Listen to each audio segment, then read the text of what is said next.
ये ZBC की Urdu service है। पेश खिदमत है हालात हाजिरा का प्रोग्राम सरबीन। ये प्रोग्राम आप हर रोज रात 8 बजे हमारे YouTube चैनल पर सुन सकते हैं।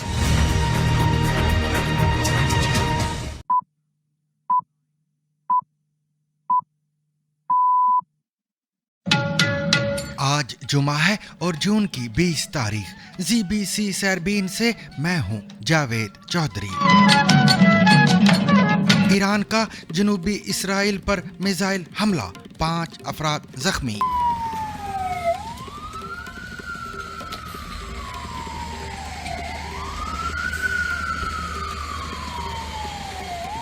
व्हाइट हाउस का कहना है कि सदर ट्रंप ईरान तनाज़े में शामिल होने या ना होने का फैसला आइंदा 2 हफ्तों में करेंगे। I have a message directly from the president, and I quote, "Based on the fact that there's a substantial chance of negotiations that may or may not take place with Iran in the near future, I will make my decision whether or not to go within the next 2 weeks." Hezbollah ने कहा है कि Israel Iran जंग में गैर जानिबदार नहीं, जो बेहतर लगेगा करेंगे। War, the Hezbollah Secretary General Sheikh Naim Qasim has said that the group stands firmly with Iran and does not remain neutral in the confrontation. Rescue कारकुनान के मुताबिक गजा में इमदाद के मुंतजर 12 फलस्तीनी हलाक। गजा की सिविल डिफेंस एजेंसी के मुताबिक जुमेरात को इसराइल के गजा पर हमलों में 77 अफराद हलाक हुए हैं, जिनमें से 23 अफराद इमदाद फराहम करने वाले अड्डों के करीब हमले में मारे गए हैं। डोनाल्ड ट्रंप और आसिम मुनीर की मुलाकात, क्या ईरान इसराइल जंग में पाकिस्तान कोई किरदार अदा कर सकता है? मेरे ख्याल में एक जिसे कहते हैं ना कि एक ओपन हेल्प कि जी आ जाओ, बेस इस्तेमाल कर लो, यहाँ से कर लो, लेकिन मेरे ख्याल में अगर जहाँ वो कह रहा है ना दे एग्रीड विद मी, जो ट्रंप ये बयान दे रहा है, तो मेरे ख्याल में उसके पीछे जाहिर है इंटेलिजेंस शेयरिंग और कुछ और हेल्प इधर उधर से। इंटेलिजेंस जो है वो की होती है। फील्ड मार्शल आसिम मुनीर का कहना है कि पाकिस्तान इलाकाई कशीदगी में कमी और ताउन पर मबनी सिक्योरिटी फ्रेमवर्क के फरोग में फाल किरदार अदा करता रहेगा। और जानिए, क्या अमरीकी बॉम्ब ईरानी एटमी तनसीबात तबाह कर सकता है? DBU-57AB मैसिव ऑर्डिनेंस पेनिट्रेटर या MOP बम ईरान के ज़ेरे ज़मीन एटमी प्लांट्स को निशाना बनाने की सलाहियत रखने वाले हथियारों में से एक है, जिसे अब तक इस्तेमाल नहीं किया गया। दुनिया का सबसे ताकतवर non nuclear bunker buster bomb सिर्फ अमेरिका के पास है। स्पेस एक्स का रॉकेट तजर्बे के दौरान फट गया, कोई जानी नुकसान नहीं हुआ।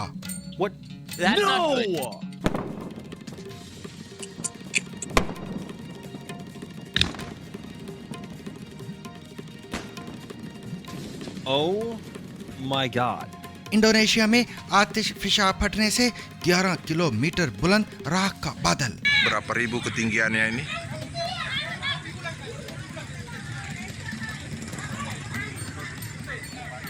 Gunung, ada. और जानिए सिद्धू मूसेवाला को क्यों कत्ल किया गया, खुद गैंगस्टर गोल्डी बरार की ज़बानी। Entranced.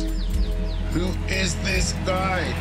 He's a bad boy lyricist, he's an amazing performer, and he is none other than Sidhu Moosewala.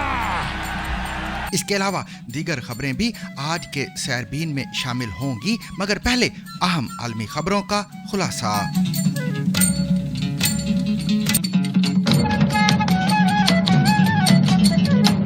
Israeli emergency services के मुताबिक बीर शिबा में ईरानी मिसाइल हमले में 5 अफराद जख्मी हुए हैं। ये मिसाइल मुतादिद रिहायशी इमारतों के करीब गिरा, जिससे करीबी घरों को नुकसान पहुंचने की इतलात हैं। अमरीकी टीवी चैनल CNN के मुताबिक ये मिसाइल जिस जगह गिरा वहां टेक्नोलॉजी पार्क भी था और जहां अमरीकी टेक्नोलॉजी माइक्रोसॉफ्ट का दफ्तर भी मौजूद है। इसराइली फौज और वाशिंगटन में इसराइली सफारत खाने की जानिब से ये इल्ज़ाम भी आयद किया गया है कि ईरान ने जुमेरात को इसराइल पर क्लस्टर वॉर हेड से हमला किया, जिसका मकसद शहरियों की हलाकतों में इजाफा करना था। खबर रसा इदारे रॉयटर्स के मुताबिक वाशिंगटन में इसराइली सफारत खाने ने दावा किया है कि ईरानी फौज ने एक ऐसा रॉकेट फायर किया जिसमें क्लस्टर बॉम्ब नस्ब थे और ये इसराइल की गुंजान आबाद इलाके पर फेंका गया। ताहम इस बयान में रॉकेट के हदफ का जिक्र नहीं किया गया है। व्हाइट हाउस की प्रेस सेक्रेटरी कैरोलाइन लीविट ने एक प्रेस ब्रीफिंग के दौरान कहा है कि अमेरिकी सदर डोनाल्ड ट्रंप ईरान और इसराइल तनाज़े में शामिल होने या ना होने का फैसला आइंदा 2 हफ्तों में करेंगे। प्रेस ब्रीफिंग के दौरान जब सहाफियों ने कैरोलाइन लिविट से ईरान के हवाले से सवाल किया तो उन्होंने जवाब दिया कि सदर ट्रंप ने कहा है कि मुस्तकबिल करीब में भी अभी ईरान के साथ मुज़ाकरात होने का मौका मौजूद है, इसलिए मैं जंग में जाने ना जाने का फैसला आइंदा 2 हफ्तों में करूंगा। जब उनसे पूछा गया कि वो सदर ट्रंप के उन हामियों को क्या पैगाम देंगी जो कि अमेरिका की ईरान में मुदाखलत के हवाले से तहफ़्फ़ुज़ात का शिकार हैं, तो कैरोलाइन लीविट का कहना था कि सदर ट्रंप पर भरोसा रखें। I have a message directly from the president, and I quote, "Based on the fact that there's a substantial chance of negotiations that may or may not take place with Iran in the near future, I will make my decision whether or not to go within the next 2 weeks." That's a quote directly from the president for all of you today. Decision in the next 2 weeks. Is he saying that if Iran does not come back to the negotiating table within the next 2 weeks, that the president will strike? The president is saying that he will make a decision whether or not to go within the next 2 weeks. It's very clear and direct. White house की press secretary ने मजीद कहा कि Iran से राब्ते जारी हैं, ताहम उन्होंने ये नहीं बताया कि ट्रंप को क्यों लगता है कि अभी भी मुज़ाकरात का मौका मौजूद है। जब उनसे पूछा गया कि ईरान में हुकूमत की तब्दीली पर अमरीकी इंतज़ामिया का क्या मौक़िफ़ है, तो कैरोलाइन लीविट ने कहा कि सदर की अव्वलीन तरजीह है कि ईरान कामयाबी से जोहरी हथियार ना तैयार कर पाए। डोनाल्ड ट्रंप ने जुमेरात को कहा है कि वो ईरान पर फौजी हमला करने या ना करने के हवाले से फैसला आइंदा 2 हफ्तों में लेंगे। अगर यहाँ किसी एक चीज़ की बात की जाए जो मौजूदा सदर को पसंद है तो वो 2 हफ्तों की डेड लाइन देने का अमल है। तकरीबन 3.5 हफ्ते कबल ट्रंप ने कहा था कि रूस के पास ये साबित करने के लिए सिर्फ 2 हफ्तों का वक्त है कि वो यूक्रेन में जंग रोकने पर राजी है या फिर नई इक्तिसादी पाबंदियों का सामना करना चाहता है। उन्होंने ताहाल इस मामले पर अभी तक कोई फैसला नहीं लिया है। 1 हफ्ते कबल ट्रंप ने कहा कि वो अपने तिजारती पार्टनर्स को आइंदा 2 हफ्तों में खतूत अरसाल करके उन्हें नए अमरीकी टैरिफ के बारे में मुतला करेंगे। इससे कबल मई में उन्होंने अशिया की दरामद पर नया टैक्स लगाने के लिए 2 से 3 हफ्ते का वक्त मुतय्यन किया था, लेकिन इस पर भी अमल नहीं हो सका।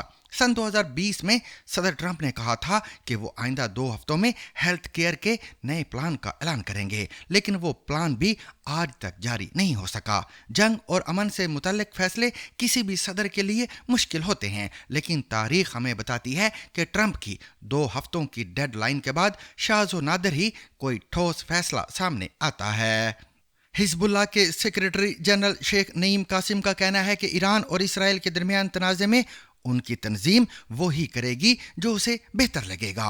टेलीग्राम पर पोस्ट किए जाने वाले पैगाम में शेख नईम कासिम का कहना था कि हिजबुल्लाह इस तनाज़े में गैर जानिबदार नहीं है, बल्कि उसे जालिमाना इसराइली अमरीकी जारहियत समझती है। उनका ये बयान एक ऐसे वक्त में सामने आया है जब अमेरिका के खसूसी एलची बराए शाम टॉम ब्राक ने हिजबुल्लाह को वार्निंग दी थी कि वो इस तनाज़े से दूर रहें। ब्राक ने कहा था कि मैं सदर ट्रंप की तरफ से ये कहूँगा कि हिजबुल्लाह का इस तनाज़े में शामिल होना एक बहुत बुरा फैसला होगा। हिजबुल्लाह माजी में भी इसराइल से मुसल्लह लड़ाइयाँ लड़ती रही है। इसे ईरान की मुकम्मल हिमायत हासिल है और ये इसराइल के वजूद की मुखालिफ तंजीम है। हिजबुल्लाह को इसराइल, अमेरिका और बरतानिया समेत मुतअद्दिद ममालिक ने एक दहशतगर्द तंजीम करार दे रखा है। जिस वक्त दुनिया की नज़रें इसराइल और ईरान तनाज़े पर मरकूज़ हैं, उसी वक्त गज़ा में इमदाद की तकसीम के एक मुकाम पर एक और जानलेवा वाक़या पेश आया है। रेस्क्यू और तिब्बी कारकुनान के मुताबिक वस्ती गज़ा में इमदाद के मुंतज़िर 12 फ़लस्तीनी अफराद इसराइली फोर्सेस के हमले में हलाक हो गए हैं। इतलात के मुताबिक ये अफराद फायरिंग के नतीजे में इमदाद की तकसीम के एक मुकाम के करीब हलाक हुए हैं। इस इमदादी मरकज़ को अमेरिका और इसराइल की हिमायत याफ्ता तंजीम गज़ा ह्यूमैनिटेरियन फाउंडेशन यानी GHF चला रही है। GHF ने अपने इमदादी मरकज़ के करीब ऐसे किसी भी वाक़े की तरदीद की है। दूसरी जानब इसराइली फ़ौज ने खबर रसा इदारे रॉयटर्स को बताया है कि मुश्तबा अफराद ने फ़ौजी एहलकारों तक पहुँचने की कोशिश की थी और उस दौरान एहलकारों की जानिब से वार्निंग देने के लिए फायरिंग की गई थी। ताहम इसराइली फ़ौज का कहना है कि उसके पास वाक़े में किसी के ज़ख्मी होने की इतला मौजूद नहीं है। غزہ میں امداد کی تقسیم کے مقامات پر فائرنگ کے واقعات اب معمول بن چکے ہیں۔ رواں برس مئی میں GHF نے غزہ میں امداد کی تقسیم کا کام سنبھالا تھا اور تب سے اب تک سینکڑوں فلسطینی ہلاک ہو چکے ہیں۔ مزید تفصیلات ہماری اس رپورٹ میں۔ غزہ کی سول ڈیفنس ایجنسی کے مطابق جمعرات کو اسرائیل کے غزہ پر حملوں میں 77 افراد ہلاک ہوئے ہیں، جن میں سے 23 افراد امداد فراہم کرنے والے اڈوں کے قریب حملے میں مارے گئے ہیں۔ حالیہ دنوں میں غزہ میں ہونے والی تقریباً تمام ہلاکتیں ایسی جگہوں پر ہوئی ہیں جہاں سے امداد کی ترسیل کی جا رہی تھی۔ اقوام متحدہ کے ادارے انروا کے مطابق یہ اب ایک معمول کی بات بن گئی ہے اور مجبور اور بھوک کا شکار افراد کو نشانہ بنایا جا رہا ہے۔ غزہ ہیومینیٹیرین فاؤنڈیشن، جسے امریکہ اور اسرائیل کی پشت پناہی حاصل ہے، اس نے 26 مئی کو اپنا کام شروع کیا تھا، جس کے بعد سے مسلسل امداد کے لیے جمع ہونے والے افراد پر فائرنگ کے واقعات رپورٹ ہوئے ہیں۔ غزہ کی ہیلتھ منسٹری کے اعداد و شمار کے مطابق ان واقعات میں 300 سے زائد افراد ہلاک اور 600 کے قریب افراد زخمی ہو چکے ہیں۔ GHF نے اس بات سے انکار کیا ہے کہ ان کی سائٹ کے قریب کوئی بھی حملے ہوئے ہیں۔ اینی شاہدین اور امدادی کارکنوں کا کہنا ہے کہ منگل کو اسرائیلی فورسز کی جانب سے جنوبی غزہ میں امداد کی تقسیم کے اڈوں کے قریب فائرنگ کے نتیجے میں 51 سے زائد فلسطینی ہلاک اور متعدد زخمی ہوئے تھے۔ پچھلے کچھ دنوں سے مقامی ہسپتال میں جنوبی اور وسطی غزہ میں غزہ ہیومینیٹیرین فاؤنڈیشن کی جانب سے چلائے جانے والے امداد کی تقسیم کے اڈے کے قریب فائرنگ کے نتیجے میں ہونے والے کیجولٹیز کو مقامی ہسپتال میں لایا گیا ہے۔ اینی شاہدین کے مطابق ان میں سے تقریباً تمام واقعات میں اسرائیلی فوجیوں نے فائرنگ کی، جبکہ مقامی مسلح بندوق برداروں کی جانب سے لوگوں پر گولیاں چلانے کی اطلاعات بھی ہیں۔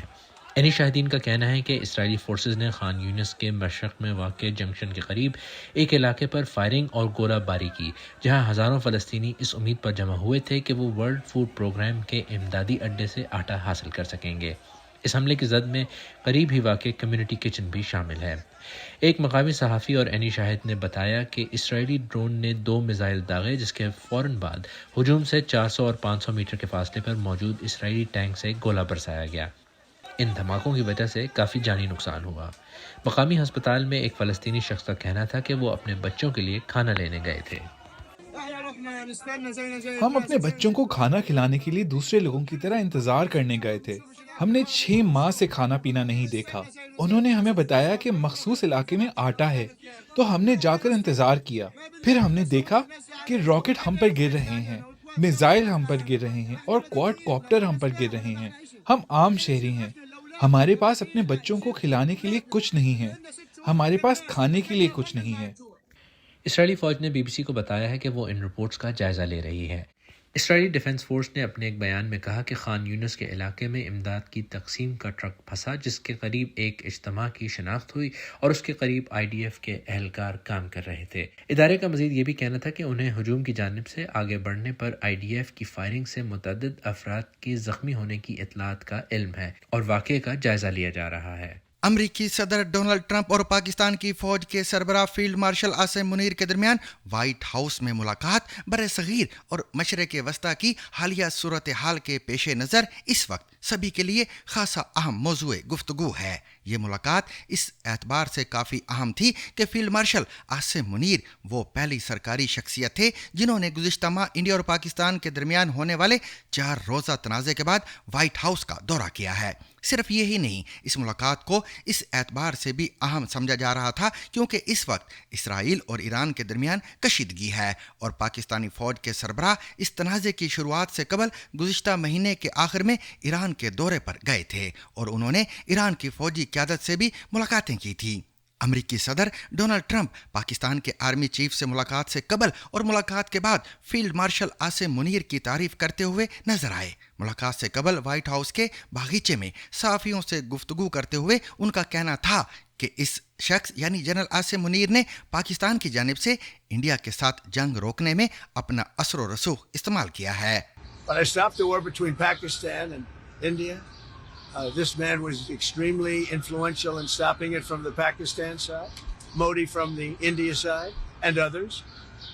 And they were going at it, and they're both nuclear countries. I got it stopped. I don't think I had one story. Did I have one story written about it? हमने अमरीकी सदर और पाकिस्तानी फौज के सरबराह की मुलाकात में होने वाली गुफ्तगू पर वाशिंगटन पर गहरी नज़र रखने वाले तज्ज़ियाकारों और उन ज़राए से बात की है जो कि पाकिस्तानी फौज के सरबराह आसिम मुनीर के दौरे अमरीका की तफसीलात से आगाह हैं।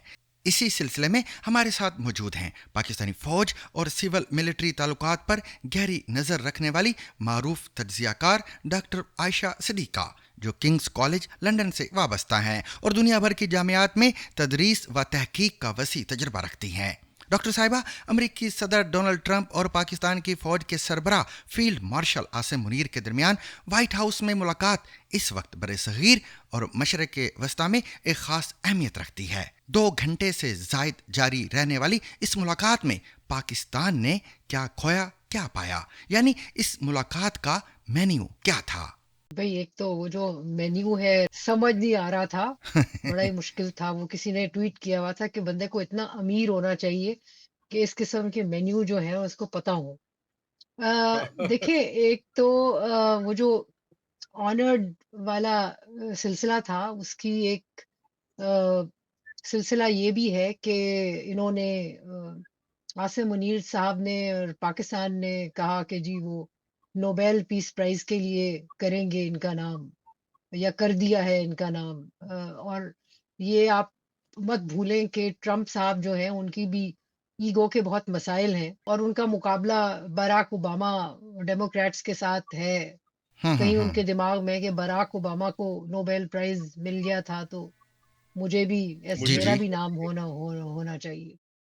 देखिए, बात क्या हुई, एंड मैं समझती हूँ कि आईएसपीआर की स्टेटमेंट से ज़्यादा जो क्रिटिकल है वो डोनाल्ड ट्रंप की प्रेस कॉन्फ्रेंस है, जी, जिसमें उन्होंने कहा कि जी हमारी जाहिर है main dish on the menu was Iran. Let's not be confused about it. लेकिन उसमें उन्होंने कहा कि जी इनको ईरान का बहुत पता है और वो जो हो रहा है इस पे एग्री नहीं कर रहे, यानी कि जाहिर है जो, लेकिन उन्होंने कहा दे एग्रीड विद मी, क्योंकि ये मत भूलें, उन्होंने कहा दे एग्रीड विद मी। सो इसका मतलब ये है कि बहुत सारी डिटेल्स जो इस प्रेस कॉन्फ्रेंस में नहीं आई, जाहिर है आसिम मुनीर साहब की और ये मुलाकात, जो कि सुना है कि हमारे सोर्सेज बैठे हुए थे फौजी कोई 2-3 हफ्तों से वॉशिंगटन में ट्राई करा रहे थे कि ये मुलाकात हो, और वो हो गई।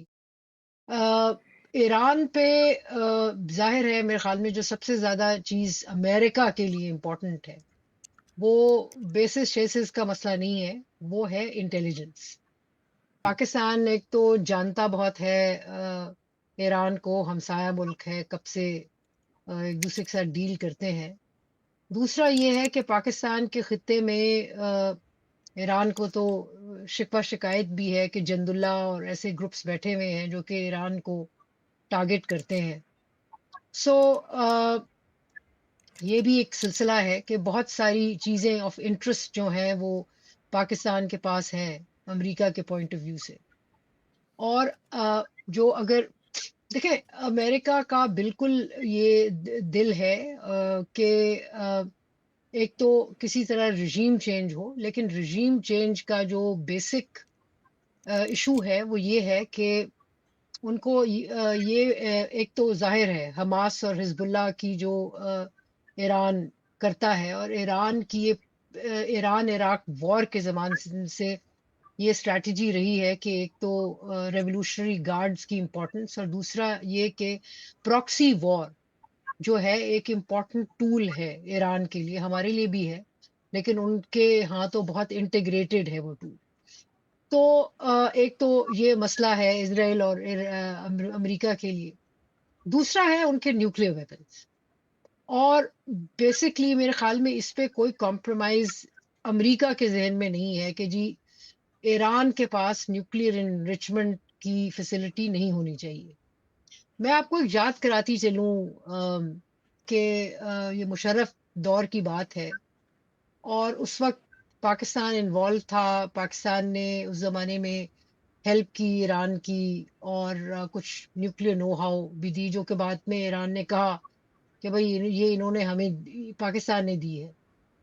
अच्छा, वो वाला पीरियड था जब मेरे ख्याल में हमारे यहाँ जर्नैलों को के दिमाग में भी ये था कि भाई नेबरिंग कंट्री है, ब्रदरली मुस्लिम स्टेट है, चलो इसकी हेल्प कर लो। और इनकी अंडरस्टैंडिंग जो थी न्यूक्लियर डिटरेंस की भी थोड़ी थी। फिर वो जो सारा पीरियड था जिसमें जो है आपकी जो मिलिट्री जो स्पेशली न्यूक्लियर प्रोग्राम के साथ डील करती है, आपके स्ट्रेटेजिक प्लान्स डिवीजन और आर्मी के बहुत सारे हिस्से, उनकी बाकायदा ज़ाहिर है ट्रेनिंग हुई। अमेरिका में स्टिम्सन सेंटर ने का बड़ा रोल था, ये जाते थे वहाँ 3-4 महीने गुजारते थे और वहाँ इनकी एक समझ डेवलप हुई कि भाई न्यूक्लियर डिटरेंस होता क्या है, ये पटाखा नहीं है और it is not to your benefit कि रीजन में एक और न्यूक्लियर वेपन स्टेट हो। आप चौधरी बने हुए हैं तो ठीक है, इसी को लेके बैठें और चलें। ये आगे इसको एक तो शेयर करना अच्छी बात नहीं है न्यूक्लियर नो हाउ को, और दूसरा ये कि हमसाए मुल्क में अगर आप ये कैपेबिलिटी आ जाएगी तो आपके भी इंटरेस्ट में नहीं है। ये जो रियलाइजेशन है ये हुई, एंड उसमें मेरे ख्याल में इंडिया को भी कोई खास शौक नहीं है कि रीजन में एक और न्यूक्लियर पावर हो, लेकिन पाकिस्तान के भी इंटरेस्ट में पाकिस्तान को भी ये समझ है कि एक और न्यूक्लियर वेपन स्टेट नहीं होनी चाहिए। सो ये चीजें हैं जिसकी वजह से एंड आई डोंट थिंक कि जो पॉलिटिक्स है ना ईरान इजराइल रिलेशंस की, उसमें पाकिस्तान वो वाला रिस्क लेना चाहेगा कि जी देखें, मत भूलें कि ईरान के बाद मिडल ईस्ट में सबसे ज्यादा जो शिया आबादी है वो पाकिस्तान में है। हमने 1980s एंड 90s में सेक्टेरियन कॉन्फ्लिक्ट का बहुत भुगता है। तो मेरे ख्याल में एक जिसे कहते हैं ना कि एक ओपन हेल्प के जी आ जाओ, बेस इस्तेमाल कर लो, यहाँ से कर लो, लेकिन मेरे ख्याल में अगर जहां वो कह रहा है ना दे एग्रीड विद मी, अगर ट्रम्प ये बयान दे रहा है तो मेरे ख्याल में उसके पीछे जाहिर है इंटेलिजेंस शेयरिंग और कुछ और हेल्प इधर उधर से, इंटेलिजेंस जो है वो की होती है। डॉक्टर साहिबा, वक्त देने का बेहद शुक्रिया। फील्ड मार्शल आसिम मुनीर ने अमेरिका में सीनियर स्कॉलर्स, तज्जियाकारों, पॉलिसी माहिरीन और बैनुल-अक़वामी मीडिया के नुमाइंदगान से वाशिंगटन में बात करते हुए कहा है कि पाकिस्तान इलाकाई कशीदगी में कमी और ताउन पर मबनी सिक्योरिटी फ्रेमवर्क के फ़रोग़ में फ़ाल किरदार अदा करता रहेगा। पाकिस्तानी फौज के शोबा ताल्लुकात आमा यानी ISPR के मुताबिक army chief field marshal Asim Munir का अमेरिका का सरकारी दौरा जारी है, जहां उन्होंने अमेरिकी थिंक टैंक्स और स्ट्रेटेजिक अमूर के नुमाइंदों से मुलाकात की है, जिसके बाइस पाकिस्तान के स्ट्रेटेजिक विजन को बेहतर तौर पर समझने का मौका फराहम किया है। ISPR का कहना है कि फील्ड मार्शल आसिम मुनीर ने मार्का हक और ऑपरेशन बुनियानुन मरसूस पर भी तफसीली रोशनी डाली और इलाकाई अमन और इस्तेकाम से मुतल्लिक पाकिस्तान के तामीरी किरदार को उजागर किया है। ISPR के मुताबिक फील्ड मार्शल आसिम मुनीर ने पाकिस्तान की गैर मामूली सलाहियतों पर भी रोशनी डाली और इंफॉर्मेशन टेक्नोलॉजी, ज़राअत और मादनी वसाइल समेत मुख्तलिफ शोबों में बैनुल-अक़वामी शराकतदारों को इश्तराक के मौके तलाश करने की दावत दी, जबकि इस गुफ्तगू के दौरान पाकिस्तान और अमेरिका के दरमियान दरीना शराकतदारी का भी जायजा लिया गया है। सामीन, अमेरिका के पास मौजूद दुनिया का सबसे ताकतवर गैर जोहरी बंकर शिकन बॉम्ब GBU-57A भी है, जो ज़मीन के अंदर गहराई में मौजूद अहदाफ को निशाना बनाने की सलाहियत रखता है। ये बॉम्ब ख़ास तौर पर ज़ेरे ज़मीन एटमी तनसीबात जैसे ईरानी न्यूक्लियर प्लांट्स को तबाह करने के लिए तैयार किया गया है, ताहम इसे अब तक अमली तौर पर इस्तेमाल नहीं किया गया। इसराइल ने इसे हासिल करने की भरपूर कोशिश की, मगर अमेरिका ने यह टेक्नोलॉजी सिर्फ अपने पास रख रखी है। इस बॉम्ब के बारे में मज़ीद जानिए हमारी साथी कोमल फारूक की इस रिपोर्ट में। GBU-57AB मैसिव ऑर्डिनेंस पेनिट्रेटर या MOP बम ईरान के जेर जमीन एटमी प्लांट्स को निशाना बनाने की सलाहियत रखने वाले हथियारों में से एक है जिसे अब तक इस्तेमाल नहीं किया गया। दुनिया का सबसे ताकतवर non nuclear bunker buster bomb सिर्फ अमेरिका के पास है। 30,000 पाउंड या 13,600 किलोग्राम वजनी ये बम शायद पहाड़ के नीचे बने ईरान के फुर्दो कॉम्प्लेक्स को नुकसान पहुंचा पाए, लेकिन अमेरिका ने अब तक इसराइल को भी इस बम की रसाई नहीं दी।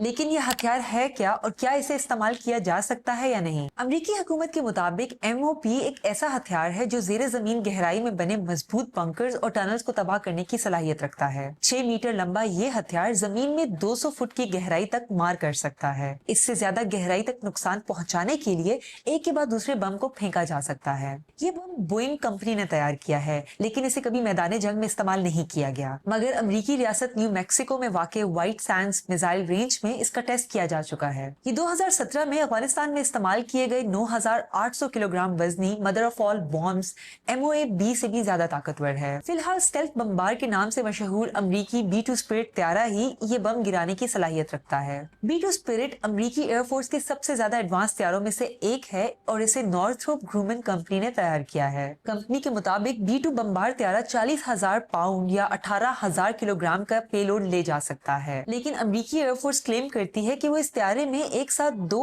MOP ले जाने का कामयाब टेस्ट कर चुके हैं, जिनका टोटल वजन 60,000 पाउंड या 27,200 किलोग्राम बनता है। नॉर्थरोप ग्रूमन कंपनी का कहना है कि ये जहाज रिफ्यूल किए बगैर 11,000 किलोमीटर का सफर तय कर सकता है, जबकि एक प्रवास के दौरान एक बार रिफ्यूलिंग के साथ 18,500 किलोमीटर तक प्रवास कर सकता है। ईरान के नतंज में कायम यूरेनियम इनरिचमेंट प्लांट के अलावा फुर्दो ईरान का दूसरा अहम तरीन एटमी प्लांट है। ये तेहरान से तकरीबन 95 किलोमीटर के फासले पर कुम शहर के करीब एक पहाड़ के पहलू में बनाया गया है। कहा जाता है इसकी कंस्ट्रक्शन 2006 के आसपास शुरू हुई और 2009 से ये ऑपरेशनल है। 2009 में ही तेहरान ने इसकी मौजूदगी का एतराफ किया था। एक अंदाजे के मुताबिक 80 मीटर या 260 फुट चट्टान और मिट्टी के नीचे मौजूद फुर्दों की हिफाजत के लिए मुबैना तौर पर ईरानी और रूसी साख्ता जमीन में फिजा से मार करने वाले मिसाइल सिस्टम भी लगाए गए हैं। इस्राएली वज़ीर आज़म बिन्यामिन नेतन्याहू ने कहा है कि ईरान पर हमले का मकसद उसके मिसाइल और न्यूक्लियर प्रोग्राम को खत्म करना है, जिसे वो इस्राएली सलामती के लिए खतरा करार देते हैं। अमेरिका में इसराइल की सफीर रेशेल लेटर ने जुम्मे के रोज फॉक्स न्यूज को बताया कि ये पूरा ऑपरेशन फुर्दो एटमी प्लांट की तबाही के साथ ही मुकम्मल हो सकता है। प्रोफेसर रॉजर्स के मुताबिक इसराइल के पास अपने तौर पर बंकर शिकन MOP बम को इस्तेमाल करने की सलाहियत नहीं है और अमेरिका डायरेक्ट इन्वॉल्वमेंट के बगैर इसके इस्तेमाल की इजाजत नहीं देगा। अमेरिका इस बम को इस्तेमाल करेगा या नहीं, इसका इन्हिसार इस बात पर है कि सदर डोनाल्ड ट्रंप की क़यादत में अमेरिका इस सारे अमल में किस हद तक डायरेक्ट शामिल होना चाहता है। ईरान हमेशा से कहता है कि उसका न्यूक्लियर प्रोग्राम पुरअमन मकासद के लिए है और उसने कभी न्यूक्लियर हथियार बनाने की कोशिश नहीं की। पिछले हफ्ते जौहरी सरगर्मियों के आलमी इदारे IAEA के 35 मुल्कों पर मुश्तमिल बोर्ड ऑफ गवर्नर्स ने बाज़ाब्ता तौर पर ऐलान किया है कि ईरान ने 20 बरसों में पहली बार जौहरी अदम फैलाव की जिम्मेदारियों की खिलाफ वर्जी की है। बुध 18 जून को इलॉन मस्क की कंपनी स्पेस एक्स का एक रॉकेट तजर्बे की तैयारी के दौरान अचानक फटकर आग के गोले में तब्दील हो गया है। वाक़ये की वीडियो में धमाके का लम्हा देखा जा सकता है। कंपनी के मुताबिक इस हादसे में कोई जख्मी नहीं हुआ और करीबी रिहायशियों को भी कोई खतरा लाहक नहीं है। हुकाम ने तहकीकात का आगाज कर दिया है। Yeah, probably. I mean, even the other day when they... Whoa! Whoa! What? That's No! not good.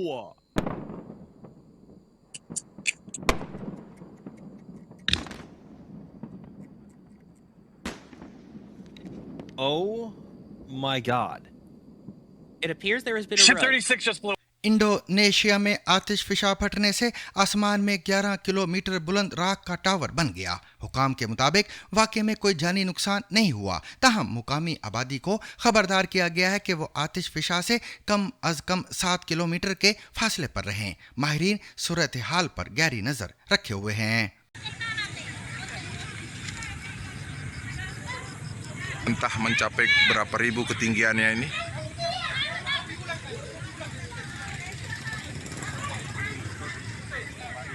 Gunung, ada.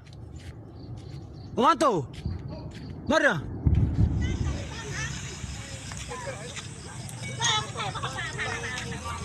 Letusan sore ini.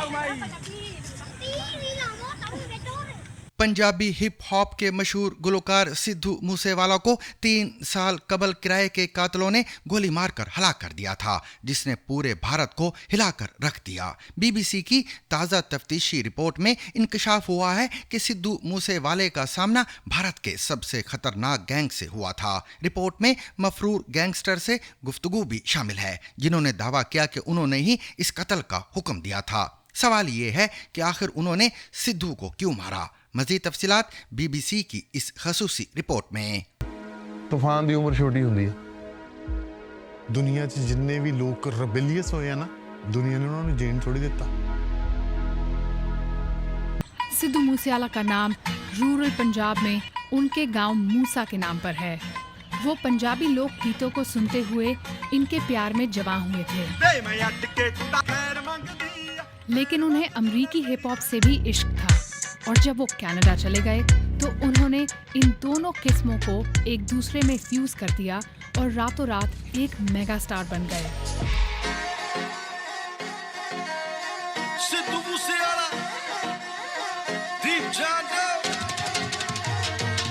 Looking back when Sidhu Moosewaala emerged, all you had coming out of the Punjab, it was still so traditional.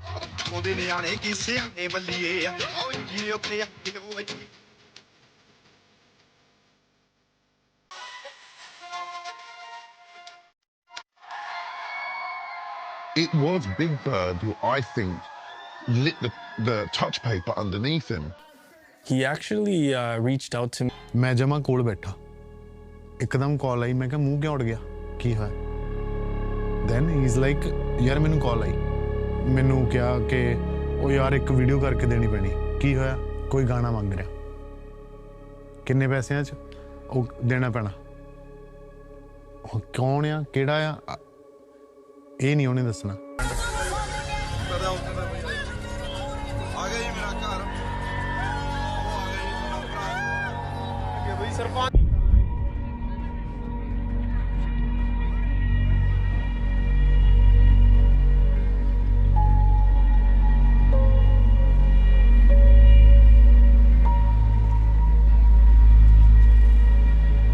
Canada-based gangster Goldie Brar admitting that he is the one who ordered the hit on Sidhu Moosewaala.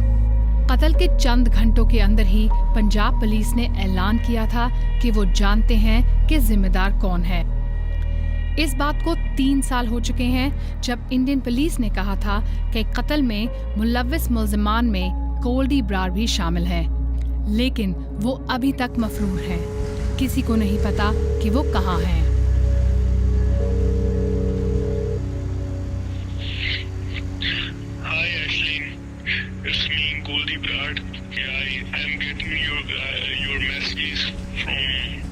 के बारे में एक कहानी सुनाई, एक कहानी जो कबड्डी के खेल के मैदान से शुरू हुई थी।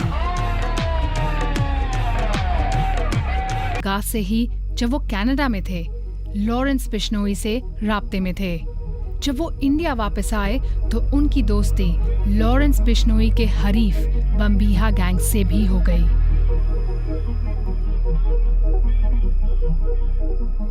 वो दो इंतहाई खतरनाक गैंग्स के दरमियान फंसे हुए थे और पहली मर्तबा इस कबड्डी मैच के मौके पर सिद्धू को किसी एक की साइड लेनी थी।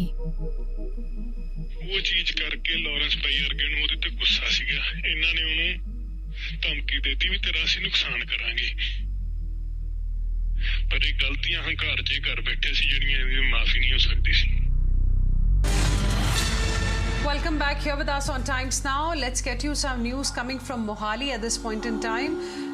Youth Akali Dal leader Vicky has been shot dead.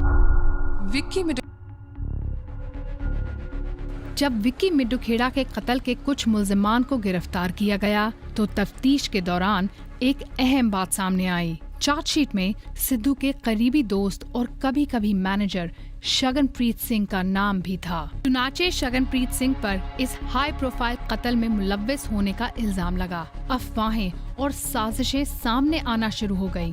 इनमें से एक अफवाह ये भी थी कि सिद्धू मूसेवाला भी इस कत्ल में मुलव्विस हो सकते हैं। इस बात का कोई सबूत नहीं है कि सिद्धू मूसेवाला वाकई मिड्डू खेड़ा के कत्ल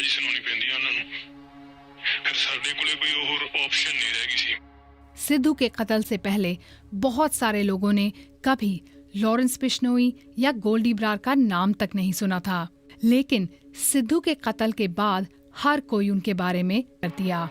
लॉरेंस बिश्नोई का जो फिनोमेना है वो सोशल मीडिया के साथ भी देखा जाना चाहिए, और उसमें प्रॉपर पेज बनते हैं गैंगस्टरों के, और उसमें लॉरेंस का भी एक नाम है।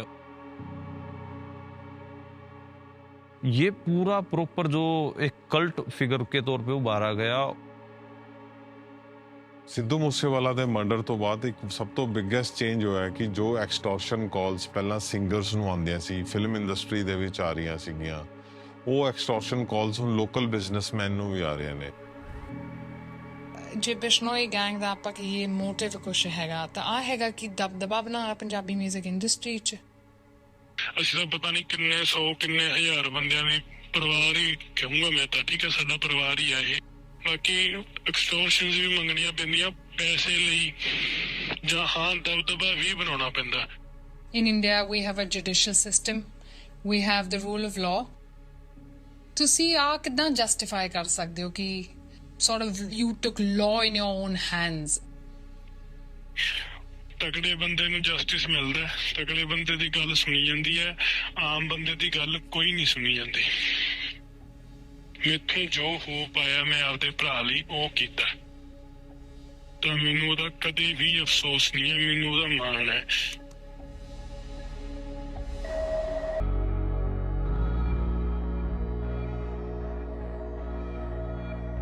The one like crazy thing that I remember now is just out of nowhere, he's like, bro, you know, like when I die, I'm gonna die by bullets. He's like, bro, trust me, I know.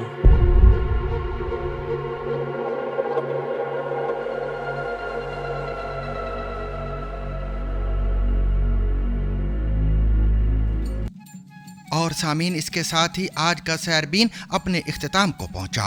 मुझे और मेरी पूरी team को कल तक के लिए इजाज़त दीजिए, लेकिन इजाज़त से कबल अब तक की खास खबरें।